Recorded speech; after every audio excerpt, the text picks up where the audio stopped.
So again, my name is Joe Brady. I'm your host today, and we're here to talk about my true passion, and that's landscape photography. Now, this is not meant to be strictly a tutorial on the Sekonic 758 meter. It's more specifically on how I use this meter for landscape photography. Now, this meter is pretty amazing. It can do everything. It can do everything short of baking the perfect loaf of bread. But I'm going to show you just a few functions that I find absolutely invaluable for landscape photography. If you're interested in learning more about the advanced features of the meter, there are some great video tutorials on Sekonic.com. We'll also be presenting some more metering specific programs in the near future, so stay tuned. Now, this series has been about controlling the light, but that's not really something that we can do with nature and landscape photography. The light is going to be what it is. However, you can make sure that you have the best exposure and the best data in your digital captures to ensure that you produce the best photograph possible. Now, that said, in many cases, the environment and the lighting just don't cooperate. In order to create a great photograph, many, possibly even most, photographs will greatly benefit from editing. Now, since I want to be able to take you from capture all the way to the final print, we're going to be having a follow-up webinar specifically on editing landscape images. This upcoming webinar will cover editing, enhancements, panoramics, and HDR compositing using both Lightroom and Photoshop on the images that we captured last week. For some examples, we'll take a shot like, say, this first one. We're kind of hazy and we want to bring out some of the details, and we'll cut through the haze and smoke to create this. We'll also take some panoramics, three frame stitches and more, and composite them together and add the enhancements that are really going to bring out the light that we saw. We're doing our exposures to protect the highlights, and also the saturation is turned down to give us the best tonal range possible. So we're going to have to do some editing to really bring out the scene the way we saw it. And again, even here, an 8-frame panoramic stitch, you can see when put together yielded an absolutely incredible photograph. So let's get things started, and let's first learn a little bit about our shooting location. I just got back a week ago from this trip, so let's go back to Jackson Hole, Wyoming, home of Grand Teton National Park and the southern gateway to Yellowstone National Park. So here we are. Jackson, Wyoming, kind of the gateway to Grand Teton and Yellowstone National Park. Yes, it's kind of a touristy spot, but it's filled with a lot of great galleries, and any town that can support this many galleries, you gotta love. It's also unofficially the elk antler capital of the world, if there was such a thing. As you can see behind me in the square downtown Jackson, there is these archways on each corner. There's 4 of them, just made of elk antlers. Now, they didn't kill any elk to get that, the elk shed those. And right up the road, just outside of town, is the National Elk Preserve, where the elk come down to winter. Really cool in itself. We're just here for 4 days shooting. Got a lot of stuff to cover about metering and about great landscape photography. So let's get started. So the first thing I want to talk about is, well, why use a meter? Isn't my camera good enough? Well, the short answer, in my opinion, is really a flat-out no. Your camera is great when you're dealing with evenly lit scenes in the late morning and early afternoon, but to get a perfect exposure of the landscape, you need to know how to place the highlights in the image. I don't want my camera to decide for me what's important in a scene.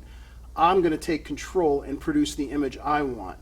Now, let's go back to Wyoming, and I'm going to discuss this a little bit more, so take a look.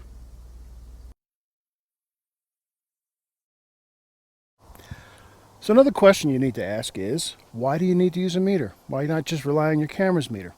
Well, you can. Your camera's meter is pretty good in evenly lit situations. In fact, the reason we stopped here on the side of the road was there's no bright sun. Even the bright to dark, even though it's a fairly good range, the light is subdued. However, we've witnessed people all weekend taking 5 and 6 shots to try to get one good exposure. We see them bracketing up and down. You're going to end up with hundreds of extra shots. You're going to have to sort through them on your computer. You're going to end up throwing them out, and you're going to end up wasting space on your card. Wouldn't it be nice to get it right just the first time? That's what this allows you to do. And we've got some editorial comments from the Ravens over here. So even if you could see off in the background, we've got a little bit of a storm coming in, but just below it you can see lighter sky. And then yet in this pine forest here, there's a lot of deep shadow. So exposure could be tricky if you try to rely on your camera's meter because it's going to be all over the place depending on where the camera is pointing. We're going to use this to get rid of that. Now I will be talking about the DTS software that comes with this where you can actually calculate out your exact camera.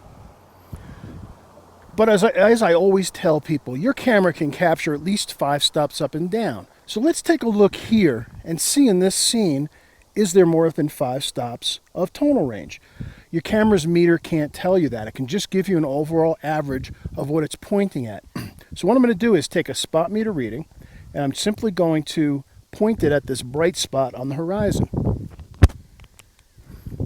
Now I'm at 100 ISO, and I chose f11 as my aperture, and it came back with 1/250th of a second. So I'm going to put that in memory because this will do exposure calculations for us really easily.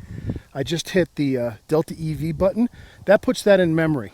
So now what I can do is push in the button again, and as I scan around, notice how the number changes.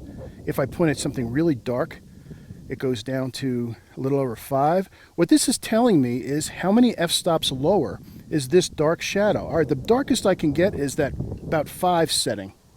Interestingly enough, the only way I was able to get 5.2 stops down was to actually point into the open trunk of my car. I really don't care what's going on there. If I look out here for the darkest shadow, the best I can do is about 4.5 stops down. Now remember, your camera can safely capture 2.5 stops up and down. But what you really want to know is, well, what is 2.5 stops down from that first reading we got, which was that f11 at 250th of a second? Well, this will tell you. All I do is simply enter that second number into memory, and it immediately comes back with the answer. And what it did was, I don't know if you can see it, because I just did decide I wanted f11. You can see now it's come back with 1/50th of a second.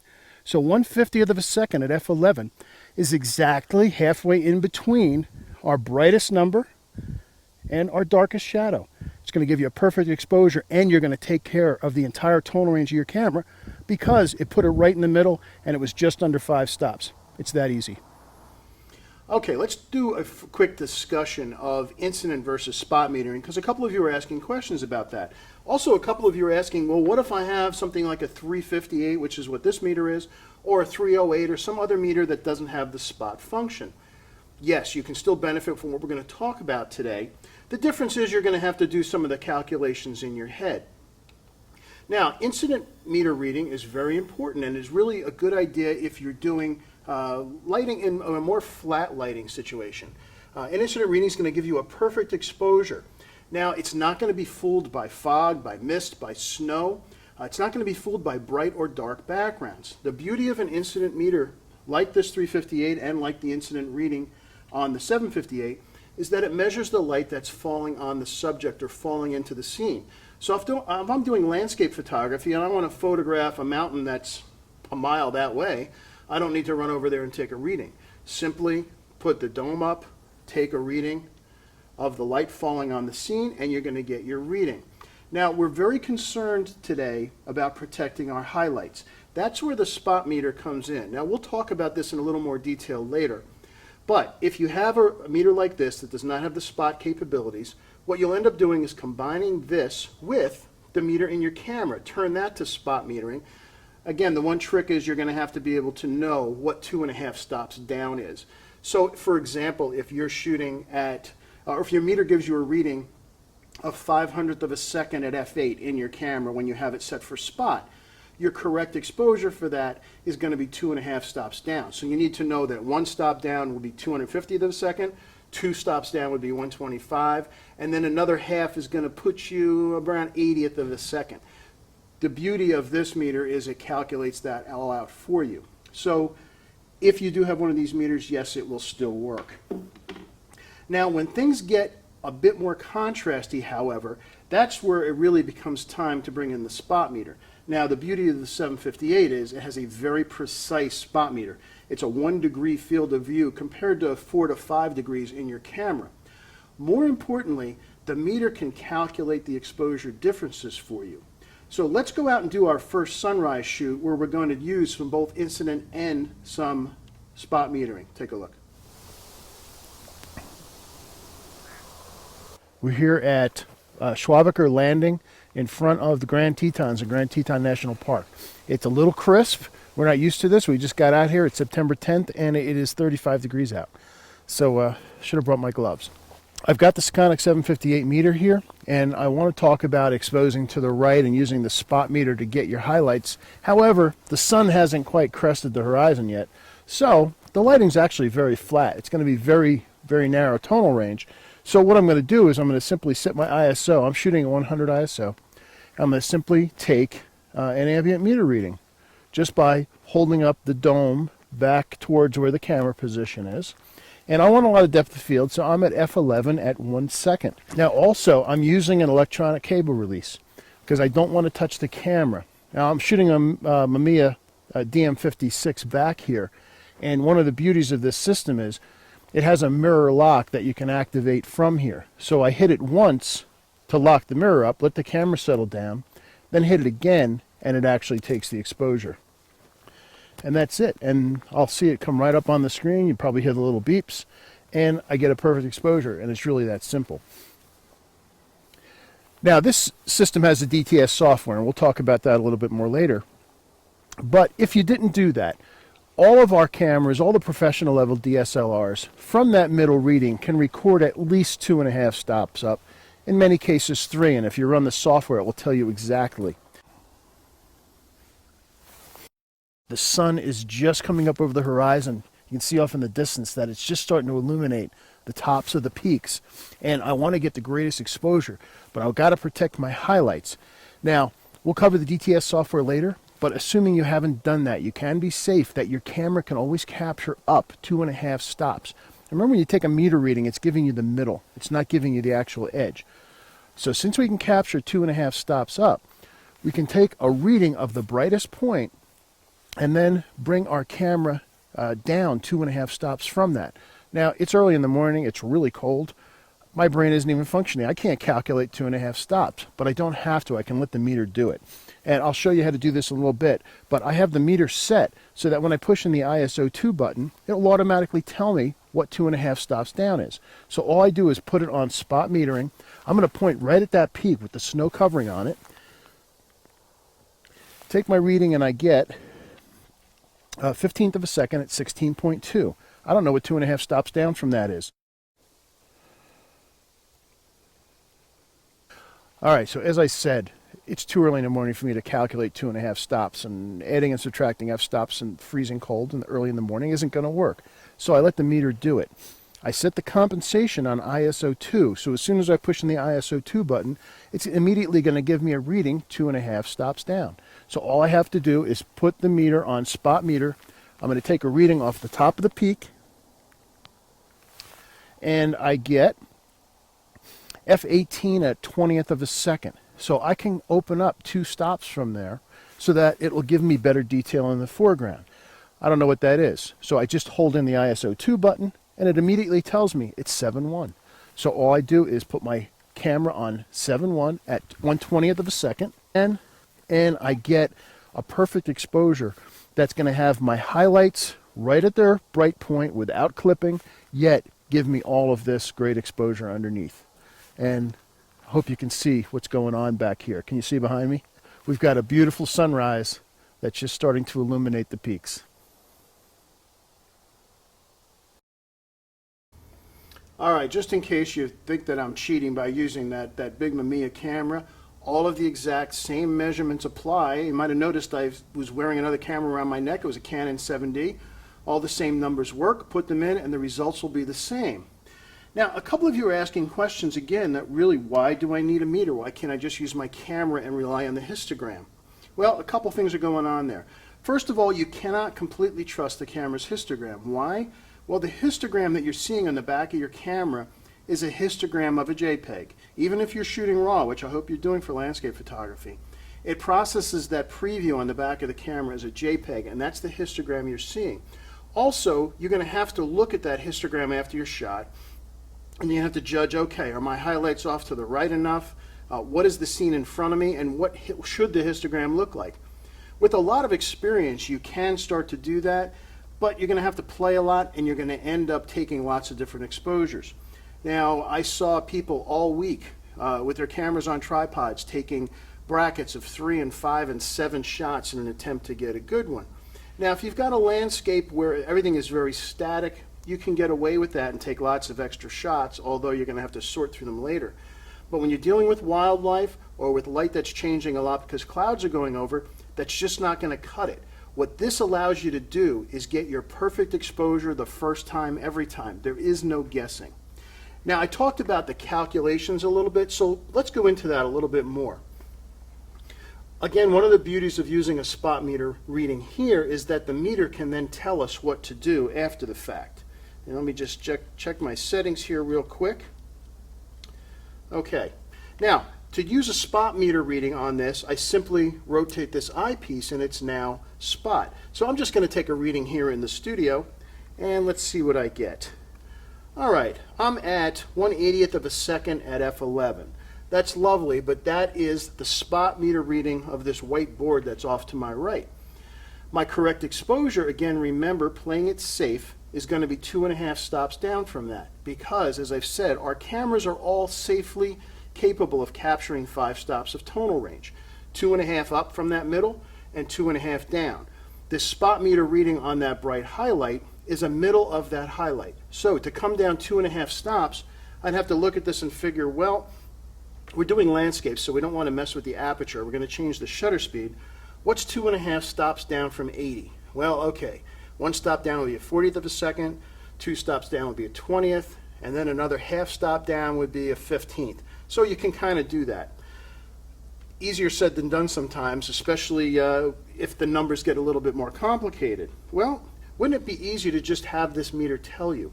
Well, as soon as I take that reading, and I'll take it one more time, and I hit this average delta EV button, which will store it in the calculator memory. Now it's set, and what I can do is hold in the ISO 2 button, which I have set for a compensation of 2.5. Actually, Rick, if you go ahead and zoom in on the meter so that I can show folks where this is. Zoom in nice and close. Okay, let me just angle it so we can see. All right. Now, if I hold in ISO 2, right in the upper right-hand corner, you can see it says 2.5. And I can adjust that up and down. But our exposure compensation that we want for this is 2.5 stops. So by doing that, I simply take my reading, put it in memory, because I can use it for other things later, hold in the ISO 2 button, and it immediately goes from 80 to 1/15th of a second. It's that quick. Now later on I'm going to talk about using these meters with filters. So that's going to be an additional compensation. Also, once I've got this reading on my ISO 2, if I decide I want to change the aperture or the shutter speed, I can just adjust the jog wheel and it will change for me and tell me. So if I decide I want to, let's say I want to open up to f8, now my exposure is 1/60th of a second. Again, that's for the highlight. Hit in the ISO 2, and it immediately calculates 2.5 stops down, which in this case is a 30th of a second at f8. It's that easy. The meter is going to do the thinking for you. And that's the whole idea. So let's explore that a little bit more. Let's see the meter in action again. All right, we just stopped here a little further down the trail because now there's this grouping of trees here. And this little dark area to the right side of the peaks will kind of act as a visual break when you're doing the composition for the shot. So once again, I want to shoot for the highlights, and I want to have the meter tell me where I need to be. So first I want to get a sense of the complete tonal range of the scene. So I'm going to use the spot meter again, and I'm at 100 ISO, and I'm going to point right at the brightest point, which in this case is the peak right behind me. And at 60th of a second, 100 ISO, I'm at f18. I'm going to put that in memory, and now I'm going to hold in the button with the spot meter, and I'm going to look around the scene at what I think are the darkest spots. And I'm just going to hold the button in, and it will give me a continuous readout. And the darkest I'm getting is deep in those trees, and it's about 4.5 stops down. Now remember, our camera has at least 5, and this camera has closer to 12. So what it's telling me is that this is not a scene that isn't offering me any trouble as far as contrast goes. So what I can do is just load that last number in memory, and it will give me the average reading, the reading exactly in between the brightest spot and the darkest spot. And in this case, it comes out at exactly f8 at 60th of a second. What that's going to do is put that exposure right in the middle, which is a good place to be because I know that my exposure is a little bit less than 5 stops from top to bottom. This gives me a perfect exposure with plenty of safety margin either way. I could even add a little exposure to this to expose to the right a little bit. But again, since this camera has so much data, it's not really necessary. This is a true 16-bit capture. So with this exposure right in the middle, I'm going to be only going down 2 stops and up 2 stops from this middle reading of f8 at 1/60th of a second. And let's see what we get.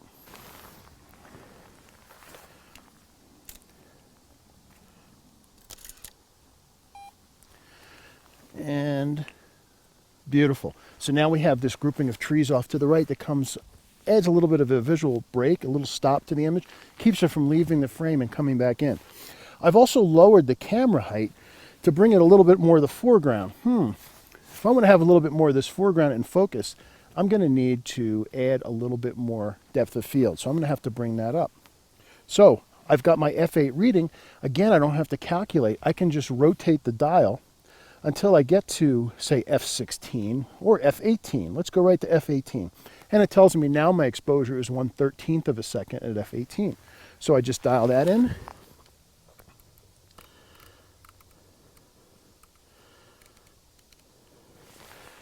.13th of a second at f18. Hit my exposure. Hit my shutter once to open up the mirror. Hit it again. And perfect exposure. The difference now is at f18, I'm in focus from very close all the way back to this beautiful scene behind me. And that's how easy it is. You let the meter do the work. If I want to know a different combination of shutter speed and f-stop, just rotate the dial. But these calculation functions do all the thinking for you. And as I mentioned, it's early in the morning and it's cold out here. So I don't want to do a lot of thinking. Let this meter do the thinking for you. All right, a couple of you had questions. I just want to clarify this because this is really important. If there's one thing you get out of today when you're doing landscape photography, what you've got to do is shoot for the highlights. You want to make sure that you're getting your highlights as far over to the edge as you can without blowing them out. Because whether you're shooting RAW or JPEG, once those highlights are gone, no amount of curves or levels adjustments or recovery sliders are going to bring it back. So you got to be careful that you don't clip those highlights. Now, just one more time to show that, because a couple of folks asked again. Rick, if you go ahead and zoom in on the meter, there was a question about how to put in that 2.5 compensation on the meter. So let me just angle this a little bit so you can see a little better. And simply, I've got my reading. If I want to adjust for 2.5 stops, I hold in the ISO 2 button. And you'll see a number up on the top. And as I spin it, I'm going minus, I want to go plus. I just go to plus until I see 2.5. Now it says plus 2.5. Now ISO 2 is set to give me automatically a reading that is opened up 2.5 stops from whatever my spot reading was. So I just take my reading again. I still left this 160th of a second at f8 in memory. I just hit ISO 2 and I see that 2.5 stops down from 1/60th of a second is 1/30th of a second. And it's really that simple. You don't have to think about it. All right, now there's a couple of other concepts about that are related to this. One of them is sometimes called ETTR, or exposing to the right. And how is that different from protecting the highlights? And I also want to talk a little bit about RAW versus JPEG. Now, exposing to the right is a concept that if you've got a scene that has a fairly narrow tonal range, you actually expose whatever the brightest point in that scene is as far off to the right as you can go without clipping. The theory behind that is you have more data to play with. And to see this, we need to look at a couple of charts that kind of illustrate it. Now, what ends up happening is, in an 8-bit file, which is what your JPEGs are, you've only got 256 steps from black to white. The danger of that is it's not linear. So if you see this graph here, you would think you've got 256 steps. So you would think you have 1/5 of that for each of your stops as you go from bright to dark. That's not the case. You fully have half of the data in your first stop far to the right towards the brightest, and as you go down you start to lose. So as you go back to 5 stops down, you can see we went from 128 steps on our brightest highlight down to only 8 steps in the shadow. And what that means is you'd be in extreme danger if you do any editing of that file, curves, levels, brightness adjustments. You've only got 8 steps in your 5 stops down, and that's going to end up causing posterization and banding and lots of artifacts and lots of noise because there's just not enough data there. So that's kind of the theory of moving your image over to the right, because the closer you get to the right without blowing out the image, the more data you're going to have. Now, however, that said, if you have a pro level camera, I shoot the Canon 7D and the 5D. If you have a Nikon D300 or D700 or above, or any cameras kind of at that level, they will typically shoot a 14-bit file. When you're dealing with RAW, remember, we're talking about RAW files. They'll shoot a 14-bit file which has a whole lot more data. Let's take a look at that same graph with the 14-bit, and you can see in a 14-bit file you've got over 16,000 steps. So even 5 stops down, you still got 520 levels available to play with your edits. You can do some pretty serious edits with 512 levels and still be pretty safe. If you think about it, when you send out to your lab, if that's where you're having your printing done, your lab probably needs an 8-bit JPEG or TIFF in sRGB to do the printing. So you started out with 16,000 levels. You're going to bring that all the way down to 256 after all of your edits are done, again, going out to a lab. So with a 14-bit file, you've got a lot of room to play. Now, you might have noticed also that I was also shooting a Mamiya camera. It's called the DM56. It's a 56 megapixel digital camera. It's a true 16-bit camera. So take a look at the graph for 16 bits. You can see at 16 bits, you've got over 65,000 steps from light to dark. The first f-stop, you've got 32,000 levels to play with, and even 7 stops down, which is way more than we would generally deal with in a normal tonal range situation, you've still got 512 levels. So that's kind of where the exposed to the right becomes less important if you've got a 14-bit or better camera. Just again, the problem is if you're dealing with JPEGs, if you've got to shoot JPEGs, if that's all your camera does, then you do want to have your exposure as far over to the right or as slight as possible, and that's going to give you the best data so that when you go to do your edit, your shadows won't have that nasty noise and you won't have to worry about banding and posterization. Now, the next thing that is very interesting about the 758 is called DTS. It's the data transfer software. And what it allows you to do is something unique to this meter. You can actually do a camera calibration or a camera profile that you can load into the meter. The meter will actually allow you to calculate out the true tonal range of your sensor and then plug that data into the meter. So you'll see on the display exactly what your camera is capable of. So take a look at this short video on the DTS system. Now, while not meant as a true training of the software, I just want to give you a really quick overview of the data transfer software, or the DTS system, as I had been mentioning before. In essence, what you're doing is creating a camera exposure profile that will generate the true tonal range of your sensor, actually your entire camera system, because it's going to take the lens into effect as well, and allow you to transfer that data into the meter. Now, you're going to use a target for doing this, and on one side of the target, I'm using the exposure profile target number 2. One side is a gray card, and this is what we'll use for both white balance and to calibrate the meter itself.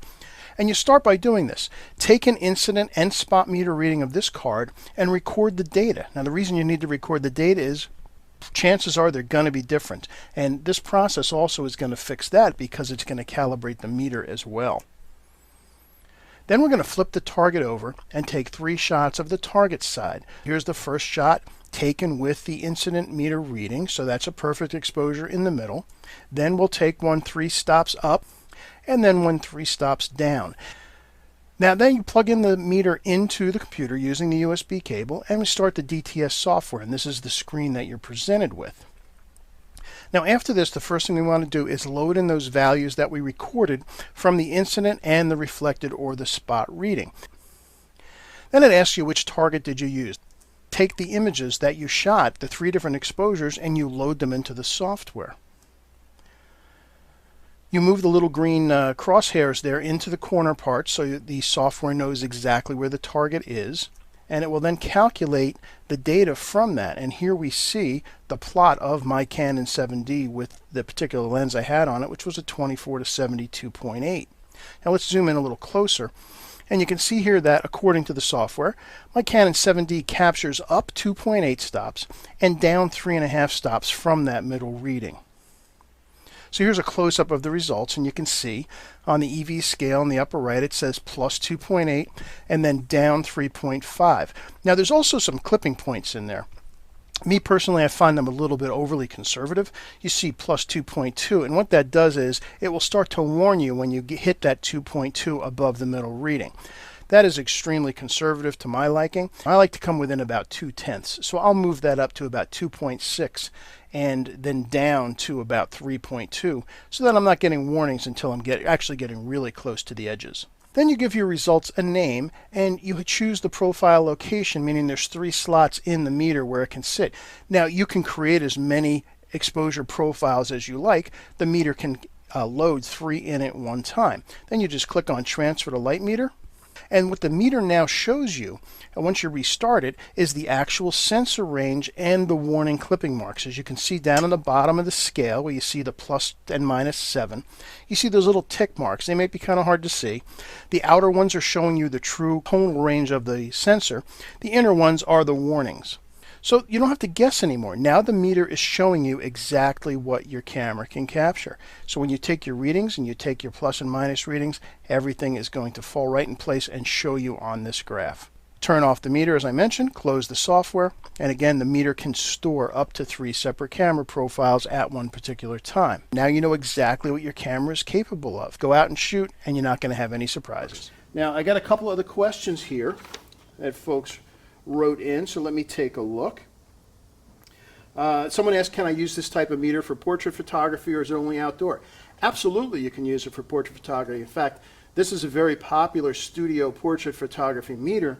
There are a lot of photographers who use the spot meter to check for highlights on the skin, particularly the part of the face that's pointing towards your main light. And they'll use that as their safety and shoot down from that spot if they're measuring the overall scene. So that's a good question. Let's see. Another question here. Okay, someone says this presentation is on landscape photography, which assumes you have plenty of time to do all these adjustments. But some great shots, including wildlife, require a faster response. Absolutely. Good point. However, when you're dealing with a wildlife shot, you've arrived at the location. Do your metering right then. Unless there's very variable light, the light isn't going to change there. So do your metering beforehand if you're going after wildlife, and you should be good to go. Again, just get that highlight. If the sky isn't changing that fast that you can't take a meter reading, get that bright piece of the sky, come down 2.5 stops from that, and then whatever the wildlife is doing, it's going to be exposed correctly. So that's a good question, but yes, you can do that. Okay, now some of you have questions about other meters and some real specifics. I wish I could go over everything that you're asking today, but we just don't have the time. I am going to direct you to Sekonic.com. Go under each individual product, and the specifications about what each one can and can't do will be listed there. But keep those questions coming, and we'll answer some more. Now, next, what do you do if the scene in front of you simply has more tonal range than the camera can capture? This is where HDR, or high dynamic range imaging, comes in. In this case, we're going to need to take 2, 3, possibly more images to capture the complete range. But we don't want to just start auto bracketing and hope for the best. Again, that's where the meter comes in. The meter can tell you exactly what exposure you need to cover that range. Now we're going to take a quick trip back to Schwabiker Landing and see a location that did require HDR imaging. So let's take a look to see how to capture the best exposures for a great HDR image. All right, so my lips are starting to unfreeze. I should be able to speak a little better right now. I found a scene that's offering us 2 things. One, we've got a little tree overlap. I mentioned there's no clouds in the sky here, so when you do that, you have to minimize the clouds, or minimize the sky rather, or find some kind of element to create a framing. And what I've done is I've got my camera positioned so that I'm looking back at the peaks, and there's a beautiful pine tree that's got some branches coming out. However, now we've also hit a scene that I'm looking at and the dynamic range looks like it's a lot. So I'm going to check. So I'm going to take my spot meter reading. First I'm going to clear out the memory. I'm going to take a spot meter reading off the peak, and I get, again, we're at ISO 100, I get 1/100th of a second at f20. So I put that in memory. Now I'm going to look down at the dark shadows, and I got minus 6.5 stops. That's a lot. That might be asking a little bit of my Canon, and we'll see a little bit later exactly what my Canon is capable of. But 6.3 is pushing it. So we just found a time for HDR. So what I'm going to do is I'm going to shoot for the highlights there. Then I'm going to take my shadow reading and shoot for that. And then from those, I'll let the meter calculate exactly the middle. In fact, let's do that first. We're shooting HDR. We don't want to adjust our aperture. The aperture needs to be fixed. So we need to do our changes using the shutter speed. So I'm going to change my mode so that it's my shutter speed that varies. So let's take those readings again.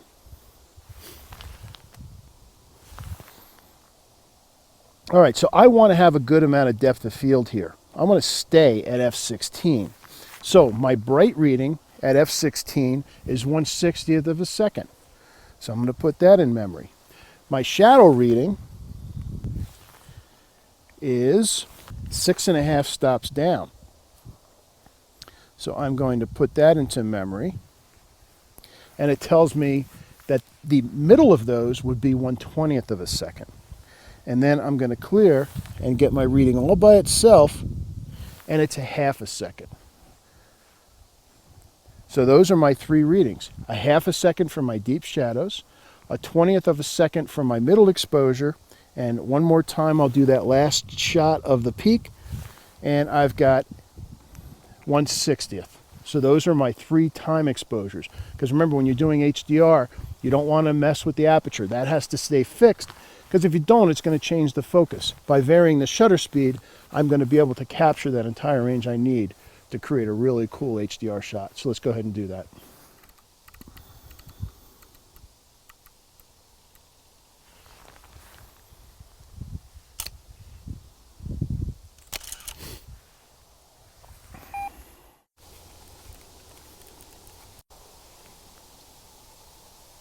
Now, one of the questions that came up interesting was, well, what do you do if the sun is in the frame? How do you meter?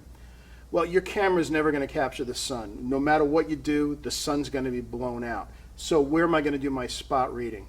Well, if my subject is really important and it's in shade, I'm probably going to go for that. It might need to be an HDR image. But most probably what I'll do is I will meter over to one side so that the sun is out of the frame, yet it's still my brightest piece of sky. But just understand that once the sun shows up in the frame, it's going to be gone. So then you're going to have to pick at what do you want to be your highest point. Now, someone else asked, well, isn't 2.5 stops open from that highlight reading going to cause my highlights to blow out? And the answer in most cases, and it kind of depends on your camera a little bit, is no. As I mentioned before, without even using the DTS software, and you saw in the DTS demo that my 7D could capture 2.8 stops up and 3.2 stops down from that middle reading. So 2.5 stops is a safety. Now, if you feel that your camera can't quite do that, or you're not comfortable doing it, well, instead of making your exposure compensation 2.5, make it 2 stops. If that makes you a little more comfortable, then you're never going to blow out your highlights.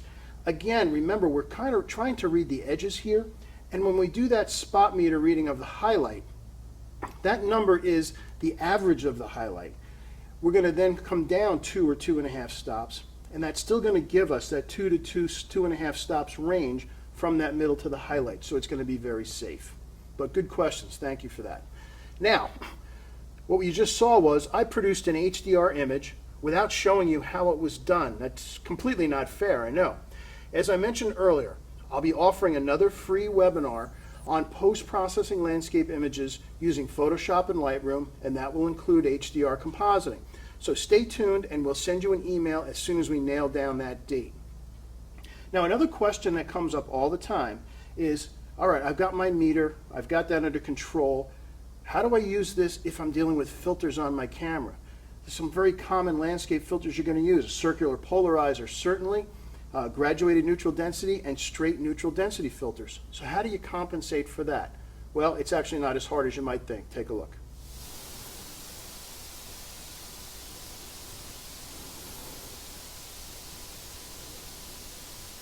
So let me take one more reading. Let's see what the highlight is.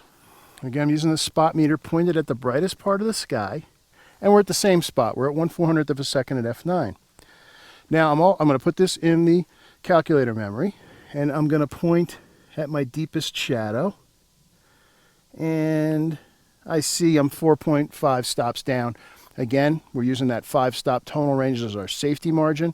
That means it's plenty. So we want to come down 2.5 stops from our highlight for our average exposure. Now we need to factor in the addition of the polarizer. And let me clear this one more time. We'll just check the reading one more time here. So we get our highlight, and again we're at f9 at 400th. Then we put the polarizer in. I'll rotate it around until I see the sky go its deepest blue. Take my reading, and I'm getting 80th of a second. So let's figure that out in f-stops. Let's let it figure it out for us. All right, so I put this in, and as I rotate, the greatest I get again is 2.5 stops, let's say, to make it easy. So this has a factor of 2.5 stops down at its strongest setting. We're also shooting 2.5 stops down from our brightest highlight. So to get our average exposure for the polarizer and based on our brightest reading, we need to add those two together. It's pretty simple, 2.5 and 2.5. Last time I checked is 5. So I just dial in -5 into the ISO 2 button, and then it's going to calculate out for me exactly what I need. So if I want the average exposure of this scene, again, I'm at 100 ISO. My highlight reading is 1/400th at f9. If I hit an ISO 2, it tells me we're all the way down to 1/13th of a second at f9. That's a combination of 2.5 stops down from our brightest point, that's our safety middle reading, and another 2.5 stops down because of the circular polarizer at its strongest setting. So that combination means we have to open up another 5 stops. That would be complicated to figure out by yourself, but the meter tells us right away. And again, that's the beauty of having a meter if you're a landscape photographer.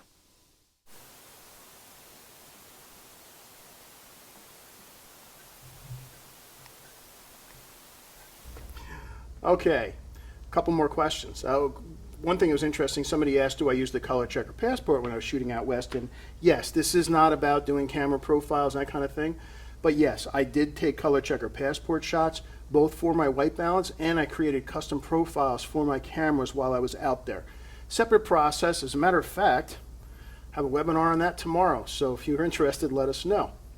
A couple other questions that came through about about metering for the filters.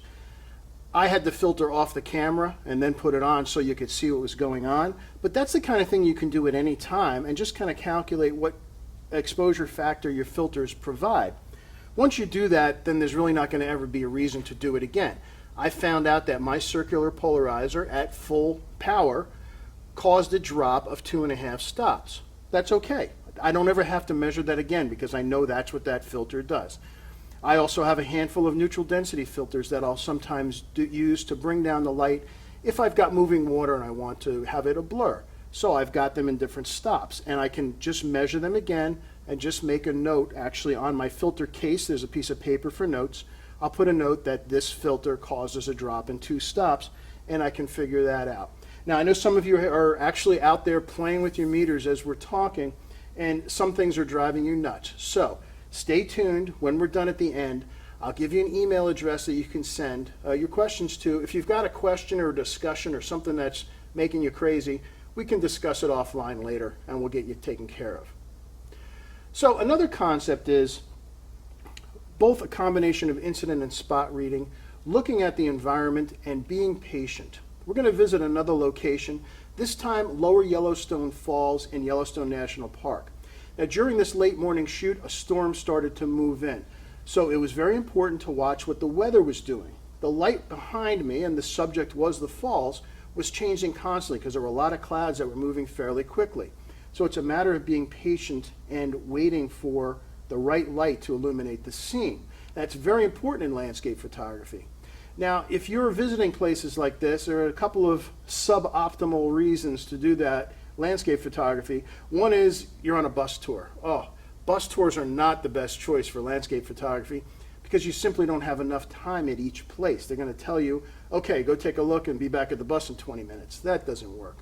Also, I've experienced this. Non-photographer spouses can also be a problem. They just don't understand that you need time. I will sometimes want to sit in a spot for an hour or more as I'm watching the clouds to get that great light. Fortunately, now I am married to a photographer, so we both sit there and enjoy it.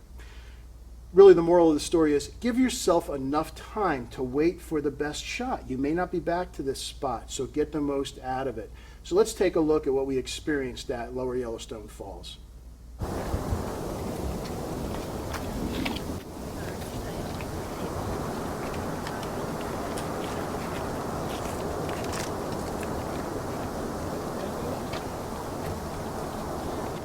So here we are at Yellowstone Falls. This is part of the Grand Canyon of the Yellowstone. Might not be something you even knew existed, the Grand Canyon here, but it is.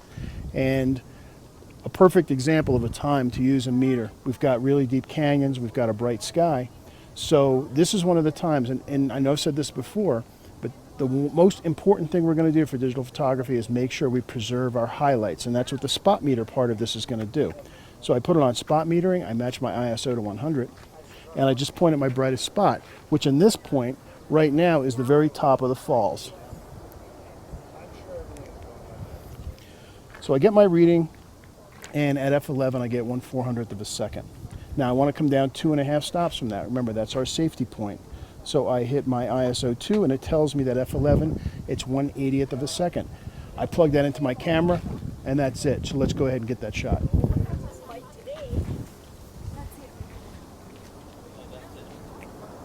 Important is when you're shooting this stuff, patience. We just had some big clouds move in blocking the sun, so you look behind, the falls is still lit, so that's good, but the foreground's getting kind of dark. So this is one of those places it's worth the trip to just sit and wait.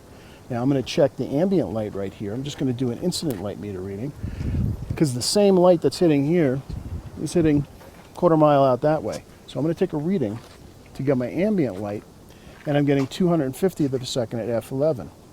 That's actually good. That's only about a stop down from what our brightest highlight is. So what that means is we're really safe with our combination spot. Now, what if you don't have one of these? What if you just have a regular handheld meter and maybe your camera? You can use the camera spot meter. Get your spot meter reading with your camera. It's not going to be quite as sensitive or accurate as this, but it's going to be pretty close.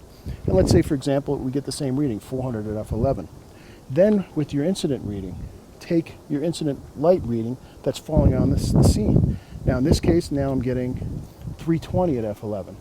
That's only 1/3 of a stop. So they're very close now because the light keeps changing. But what this is telling you is you're very safe. You just want to make sure that you don't clip your highlights. So get that spot meter reading, come down 2.5 stops, or if you get a lot of shadow, maybe just come down 1/2 stop. And you're going to get a great exposure. Now as you can see, there's really variable light going on behind me because there's clouds moving in overhead. So, patience. The subject here is the falls, so we want to make sure that's lit.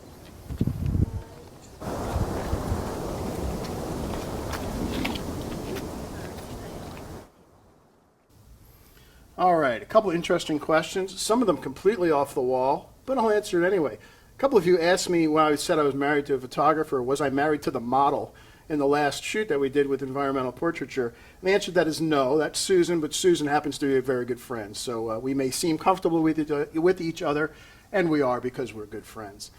Someone asked about backlighting. Now, they didn't explain exactly what they're after, so I'm going to address that 2 different ways. What do you do in a backlight situation? Well, I'd ask you, what is it that's backlit that you're trying to photograph? If it's a person that's being backlit in the environment, then I'd suggest you watch our last broadcast, which was environmental portraiture. You're going to have to bring in some lights if you want to do that. If it's a piece of the landscape that is getting backlit, that's a little more difficult. Chances are, if you're going to have to make 2 decisions. One, you have to decide what it is that you need to have well lit. If the object that's being backlit is the primary focus, then you're going to lose the background. If that's not an option, that's not what you want to do, that's where HDR photography comes in. You're going to have to do an exposure for the backlight and do exposure for the foreground and then composite them later. So I'm not sure if that answered your question because it wasn't that specific, but hopefully that will help. Now let's talk about kind of the rush of getting photography done. Most of us only get a few weeks a year at best to do our landscape photography, maybe not counting weekends. What would it be like to be able to do this for a living? I had the opportunity to spend some time with Henry Holdsworth, a full-time landscape and wildlife photographer who owns a beautiful gallery in downtown Jackson Hole. I'm so jealous of Henry. He's really living something that I know all of us who are into landscape photography would just love to be able to do. Henry has some interesting insights to share with us, so let's hear his take on landscape photography. All right, we are here in Wild by Nature Gallery in Jackson, Wyoming, and honored to have some time with Henry Holdsworth, who is living the dream that a lot of us wish we could be doing, and that is shooting landscape and wildlife full-time for a living.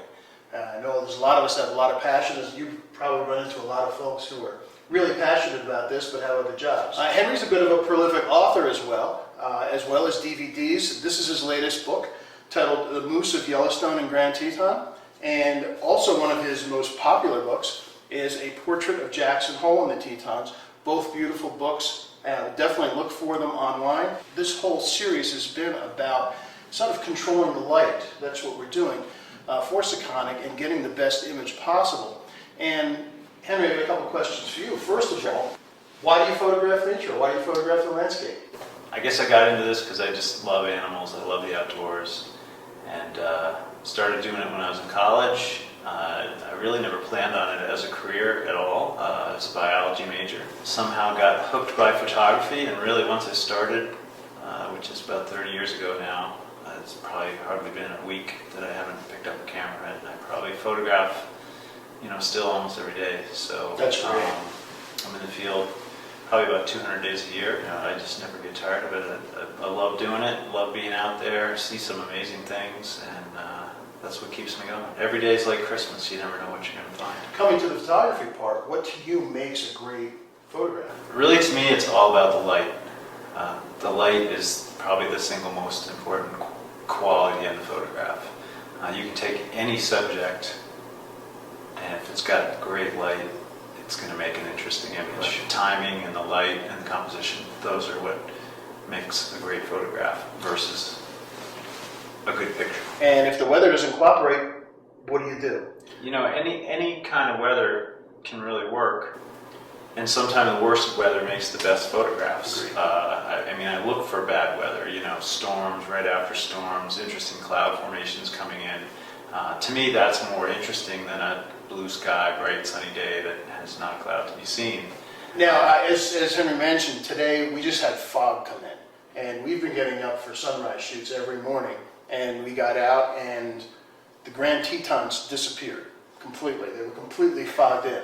So we did look for some alternate things, but then when the mountains started to peek through, they were good, but there was still a lot of haze.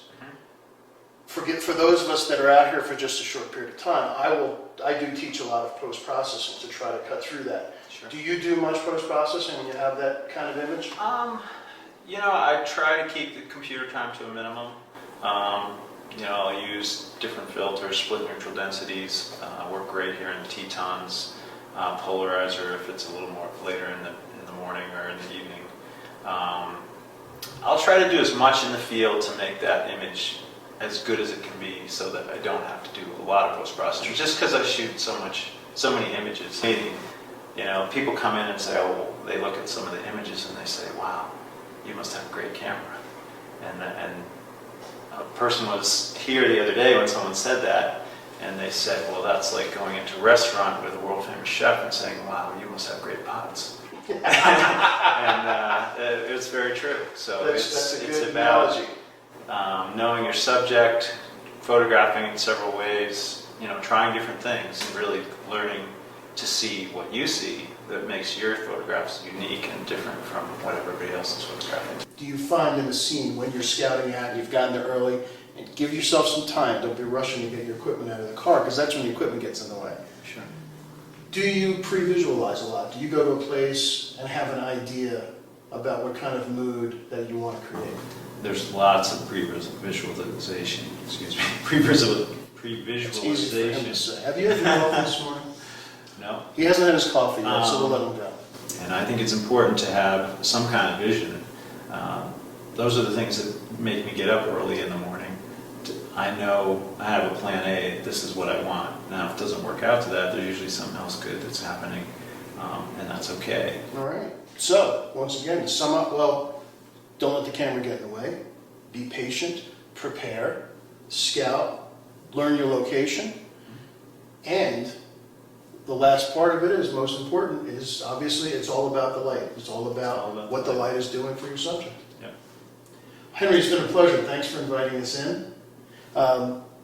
Again, wildbynaturegallery.com Correct. is the website. Definitely give it a look. Henry's got absolutely beautiful work. He's got a great set of books and DVDs. In fact, we just got a couple of them the other day for ourselves. So definitely take a look at that. It will be worth your while. Henry, thank you so much. Thank you very much. It's been a real pleasure. We'll see you soon. All right, Henry's really living the life. I told him, Henry, I'm so jealous. He's got a beautiful spot. Definitely check out his website. Again, it's wildbynaturegallery.com. He's got some beautiful stuff and some great books and great DVDs that can be very instructional. Now, a couple of you also mentioned, again, more detailed questions about HDR. What do I do if I've got more than 6, maybe 7 or more stops of tonal range? How many shots am I going to need to do that? That requires a little bit of calculation, and it's a little bit beyond the scope of today, but in the follow-up webinar that I promised you, I will go over that, how to figure out how many exposures you need for your HDR shot. It's actually going to be much less than you think. I can't think of any time that I've needed more than 3 exposures for an HDR scene, and many times 2 is enough. So we'll go over that next time, step by step, and cover those details. So let's start to sum up. Really, let's go back right to the beginning. Why do we photograph the landscape? I know for me, I feel inspired to share the beauty I see. I like to share my experiences, and I also love to see images from other photographers who want to share their experiences. There are many places in the world I would love to visit that I know I'm never going to get to. So the best thing I can do is get to experience them through the images that people like you are able to create. To me, a great image should tell a story. It should communicate our feelings and our impressions of the place. I feel a great landscape photograph offers you a couple of things. First, there's a focus on the subject. It's clear to the viewer what it is that you're trying to show them. However, there's more to it than that. The viewer, after being directed into the scene, is drawn into the image. After you've seen that focus, there's kind of a desire to linger and explore the edges after you've viewed the focus. When you have a really successful shot, you can feel the environment in the scene. If you just stop and look and let your senses go, you can hear the flowing water, feel the wind on your face and the ground beneath your feet. You can smell the fragrances of the wood, the flowers, and the soil. When you produce this type of image, you've hit a home run, and you have an image that you're never going to tire of. Now, since you're spending time with me today, I know that this type of photography is important to you and that you're serious about the quality of your images. Getting the best exposure and data in your image files is going to allow you to produce photographs you'll want to share with the world. Having a meter like the Sekonic 758, or really any of the meters that we've talked about, I mentioned the 358 and the 308, are going to go a long way towards giving you a much more rewarding experience by giving you the information you need to produce a great file, complete with the data you need for the best photo possible. Now, before we go today, I'd like to share something I feel really strongly about when I have the opportunity to visit a beautiful place. After this short clip, I'll come back to answer a few last questions and give you a website address where you can get a better view of some of the images produced during this trip. So here's my advice to you.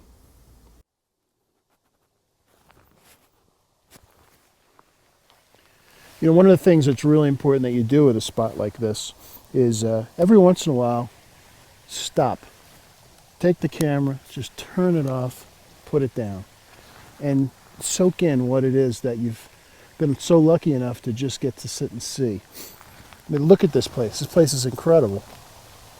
And sometimes we get so caught up in taking pictures that we really forget to just stop and soak in the beauty that's around us. So, get your pictures. I know there's that rush, so when you get to a beautiful place, get that done. But after that's happened, take a minute, put the camera down, and just enjoy the beauty around you. Because you don't know when you're going to get back to a place like this. It may be fairly infrequently, it may be a once-in-a-lifetime trip. So give yourself that time to really sit and enjoy it.